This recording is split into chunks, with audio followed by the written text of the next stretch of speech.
వైఎస్ఆర్ కాంగ్రెస్ పార్టీకి సంబంధించినటువంటి social media అయితే ఒక మంచి కాన్సెప్ట్ ఎంచుకుంది. డెవలప్మెంట్ని చర్చిస్తూ వాటికి సంబంధించి అంటే జగన్ టైంలో డెవలప్మెంట్ పోలేడు.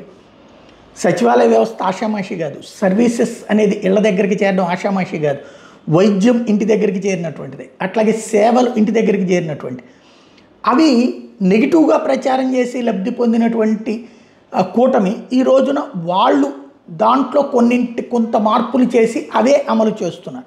అట్లాగే సంక్షేమ పథకాల మీద మాత్రమే ప్రచారం చేసుకున్నాడు జగన్, బటన్ నొక్కుడు గురించి మాత్రం మాట్లాడుకున్నాడు జగన్. బట్ సంక్షేమ పథకాలు అందుకునే 40% ఓట్లు వాళ్ళకి పడ్డాయి.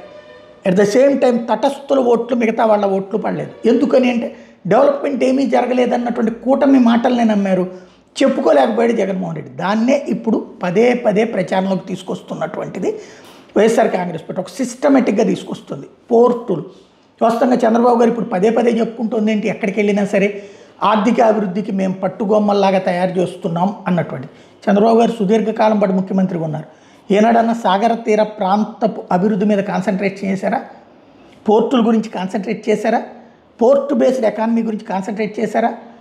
గుజరాత్ పోర్టు బేస్డ్ ఎకానమీనే, మహారాష్ట్ర పోర్టు బేస్డ్ ఎకానమీనే. కానీ మనం పట్టించుకోలేదు. కేవలం హైదరాబాద్ గ్రోత్, హైదరాబాద్ డెవలప్మెంట్ చూపెట్టుకుంటూ నిజాం తర్వాత నేనే, లేకపోతే నిజాం కంటే నేనే లాంటి పదాలతోనే సరిపోయేది. మిగతా ఆంధ్రప్రదేశ్ విడిపోయిన తర్వాత కనీసం 14-19లో కూడా ఆలోచన చేయలేదు. జగన్ వచ్చాక ఫస్ట్ కాన్సన్ట్రేట్ చేసింది అదే. మచిలీపట్నం పోర్టు పూర్తి చేసే పని దగ్గర నుంచి ఇటు పక్కన రామాయపట్నమా లేకపోతే దుగ్గరాజపట్నమా ఇట్లాగ రకరకాల ప్లాన్స్ చేసుకుంటూ వచ్చాడు. ఎకానమీకి బ్లూ ఎకానమీ వైపుకి పరుగులు పెట్టించాడు.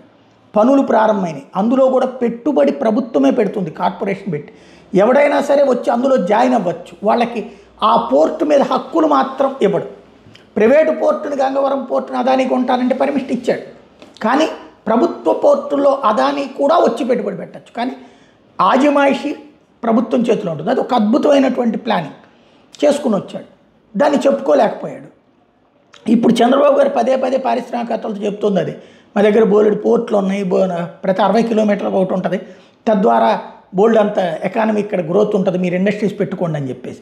దాన్నే ఇప్పుడు ఒక డాక్యుమెంటరీ రూపంలో దాదాపు 20 నిమిషాల డాక్యుమెంటరీ రూపంలో అప్పుడు పోర్ట్లు అంతకుముందు ఎట్లుండే, జగన్ వచ్చాక ఎట్లొచ్చింది, ఆ వచ్చిన దానికి ఎంతెంత ఖర్చు పెట్టి ఏమేమి ప్లాన్ చేశారు, ఇక్కడ ఆ ప్రాంతంలో ఏమేమి రా మెటీరియల్ దొరుకుతాయి, ఏమేమి వ్యవసాయ ఉత్పత్తులు దొరుకుతాయి, వాటిని ఎలా ఎక్స్పోర్ట్ చేస్తే ఎంత ఆదాయం వస్తుంది, విదేశాల్లో ఎట్లా ఉంది, ఇక్కడ ఎట్లా ఉంది, ఇట్లా డీటెయిల్డ్గా ఒక ప్రజెంటేషన్ని ప్రొజెక్ట్ చేశారు.